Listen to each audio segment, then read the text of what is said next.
सुधांशु जी आपकी एंट्री होती है। अब आपको इस आग में हाथ सेकने का मौका देख रहे होंगे।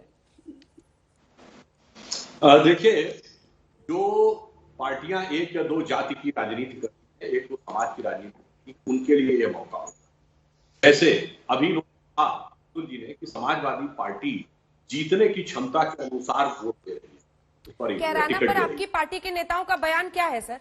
मैं उसी बिंदु पे आ रहा हूँ।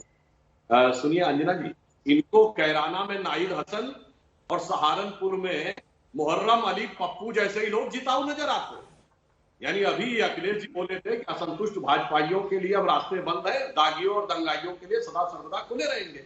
तो अब ये बता देना कि नाहिद हसन और मुहर्रम अली जैसे लोग यदि इनको जिताऊ नजर आते हैं तो इनकी जिताऊ मनोवृत्ति के ऊपर प्रश्न चिन्ह है। दूसरा मैं कहना चाहूंगा, जैसे रोहित जी ने कहा कि भाई जाट समाज स्वाभिमानी समाज है, तो याद दिलाना चाहूंगा मुलायम सिंह जी जब पहली बार मुख्यमंत्री बने थे दिसंबर 1989, लखनऊ विधानसभा का तिलक हॉल, पुराने लोगों को याद होगा, चौधरी अजीत सिंह का मुख्यमंत्री बनना लगभग तय था, परंतु उस समय बीपी सिंह जी के साथ गठबंधन करके अजीत सिंह जी को किनारे करके अंततः ये बने थे।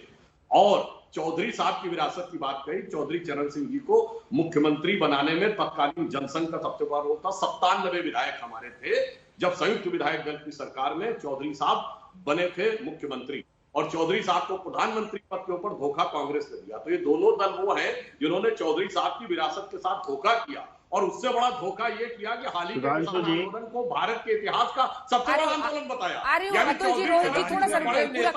अपने को घोषित करवा दिया, यानी चौधरी साहब का आंदोलन छोटा था और ये किसान आंदोलन बड़ा था। तो कदम कदम पे यदि अस्मिता का प्रश्न उठेगा। और अंत में मैं कहना चाहूंगा, मुजफ्फरनगर के समय जिन लोगों ने दंगाइयों का समर्थन किया और खुलेआम फोन आकर क्या क्या हुआ था उस जमाने में, तो अगर मान सम्मान स्वाभिमान की बात है तो मैं उसका पूरा स्वागत करता हूं। ईमानदारी से देखिएगा तो सबको समझ में आ जाएगा कि सभी समाज के वर्गों का मान सम्मान स्वाभिमान सिर्फ और सिर्फ भारतीय जनता पार्टी के साथ। ठीक है, रोहित जी एक जवाब देना चाह रहे हैं, जल्दी से दीजिए। सुरेंद्र राजपूत जी भी हमारे साथ जुड़ गए, कांग्रेस पार्टी का पक्ष रखेंगे। सुधांशु जी, रोहित जी, जब 2019 का चुनाव खत्म हुआ तो आप ही ने स्टेटमेंट दिया था राष्ट्रीय चैनल पे बैठ के चौधरियों की चौधराहट खत्म हो गई। चौधरियों की चौधराहट खत्म करने के लिए जनता बैठी है, खत्म करनी होगी या बनानी होगी। चौधराहट कभी किसी रीति खत्म नहीं हुई, ना हमारी खत्म होने की। और आज आप अस्मिता की बात कर रहे हैं। 2014 में जब जाट आरक्षण खत्म हुआ तो प्रधानमंत्री ने हम लोगों को बुला के आश्वासन दिया था कि 1 साल के अंदर कमेटी गठित करके आरक्षण को दोबारा लागू किया जाएगा। लेकिन आज तक उस कमेटी की गठन की तो दूर की बात है, चर्चा तक उस पर नहीं हुई। और रही बात मुजफ्फरनगर दंगे, मुजफ्फरनगर दंगा षड्यंत्र था और उस षड्यंत्र का हिस्सा हम लोग बन गए, उस परपंच में हम आ गए। हमने अपने युवाओं को 6500 युवाओं की उसमें भविष्य खराब हुआ, उसकी लड़ाई किसी ने नहीं लड़ी। आपके तत्कालीन भारतीय जनता पार्टी के प्रदेश अध्यक्ष ने कहा था ये तो जाट मुस्लिम दंगा है, जब हिंदू नहीं बताया था। हमें हिंदू बताने का आपने काम नहीं किया था। हमने अपनी लड़ाई स्वयं लड़ी, अपने मुकदमे स्वयं करे, और हम लोगों ने समाज में इकट्ठा होके सामाजिक संगठनों ने सुप्रीम कोर्ट तक उसकी लड़ाई लड़ी। तो ये बात नहीं है कि आपने हमें धोखा नहीं दिया, धोखा आपने समय समय पर हमें दिया है। सुधांशु जी बेहतर आप नहीं भूलना चाहिए। रोहित जी, आपको शायद जानकारी नहीं, आप मेरे जिस स्टेटमेंट की बात कर रहे हो 20 सेकंड का वीडियो नहीं, पूरा सुनिएगा जाके।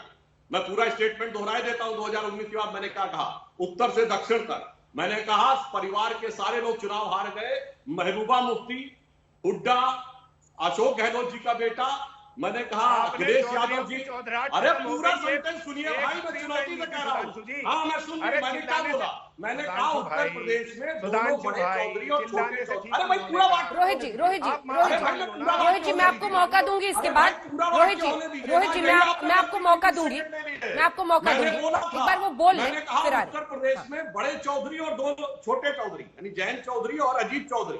फिर मैंने वहां से लेके चंद्रबाबू नायडू के बेटे और केसीआर की बेटी तक बोला था भाई कि उत्तर से दक्षिण तक परिवार के सब लोग खत्म हो गए। उसी में मैंने बोला था कि बड़े और छोटे दोनों चौधरियों की चौधराहट खत्म हो गई। अब आप दोनों चौधरियों की चौधराहट को अपनी मानने लगे, यही तो आपके साथ समस्या है। और वो आपके सर पे ऐसी चढ़ गई कि मुजफ्फरनगर आपको षड्यंत्र नजर आने लगा। कितना बड़ा अपमान है उन लोगों का जिन्होंने वो कष्ट, दुख और दर्द सहा था, जिसको आज आप षड्यंत्र कह रहे हैं। तो यह बात, और चलिए ठीक है, मऊ का दंगा क्या था, जहां मुख्तार अंसारी खुली जीप पे घूम रहा था, ये कोसी कला में क्या था, बहराइच में क्या था, इलाहाबाद में क्या था। इसीलिए मैं कहता हूं मान्यवर, ईमान से देखिए, स्वाभिमान से देखिए, तो सत्य का साक्षात्कार होगा। रोहित और जी, मैं फिर कह रहा हूं, मेरा वो पूरा स्टेटमेंट निकलवाइएगा। ये 20 सेकंड की क्लिप जो की जा रही थी, पूरा मैंने निकलवा उत्तर से रखा दक्षिण तक मैंने भाई। सारे परिवार आप मेरे आप मैंने जो है परिवार पार्टी के के लिए बड़े बोला। सदस्य हैं, सदन के बड़े नेता हैं, निकलवा रखा है, इसीलिए आपसे कह रहा हूं। अरे नहीं भाई, मेरा निवेदन, एबीपी न्यूज पे डिबेट थी, वो सुनिए, और ओवैसी के साथ डिबेट थी, नहीं निकलवाया। 20 सेकंड मुझे भी एक बताया, मुझे आइडिया नहीं था, तो देखा 20 चौधरियों की चौधराहट खत्म हो गई। ना भैया, क्या आपने छोटे और नहीं बड़े बोला? और पूरा वाक्य उत्तर से दक्षिण तक सारे परिवार के ऊपर था, सारे परिवारवाद पे था। मैं चैलेंज करके बोल रहा हूं, आपको चैलेंज बोल रहा हूं, आई चैलेंज यू। चलो, इस चैलेंज को मैं एक्सेप्ट कर रहा हूं। परिवारवाद पे था, इस चैलेंज को मैं परिवारवाद एक्सेप्ट पे कर था, रहा हूं। परिवारवाद पे परिवार- दिखाइएगा। मैंने चैलेंज परिवारवाद पे चौधरियों की चौधराहट खत्म नहीं होती। मैं कह रहा हूं ना, परिवारवाद पे चौधरियों की चौधराहट खत्म नहीं होती, परिवारवाद चाहते हैं, यही समस्या है। रोहित जी, सुधांशु जी, मेरा ये निवेदन है, थोड़ा आप भी शालीन होकर हमारी बात सुन लो। बड़े शिष्टाचार की आप बात करते हो, विश्व की सबसे बड़ी पार्टी बताते हो। मेरा आग्रह है आपसे कि 1.5 वर्ष के दौरान 750 किसानों की शहादत हुई, किसी ने एक मार्मिक शब्द नहीं कहा। हेलो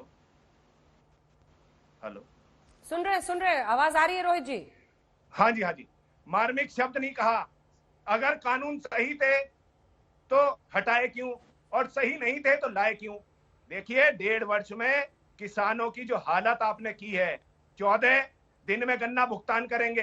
गन्ना भुगतान का आप आंकड़ा देते हो, 5 वर्ष में 1,93,000 करोड़ हमने भुगतान किया, लेकिन ये नहीं बताते कि गत वर्ष में कितना बकाया है। ये भी बोलना चाहिए सुधांशु जी। मेरा निवेदन है आपसे शिष्टाचार सीख रहे हैं हम लोग तो ग्रामीण परिवेश से आते हैं, शिष्टाचार पढ़े लिखे लोगों से सीखा जाता है।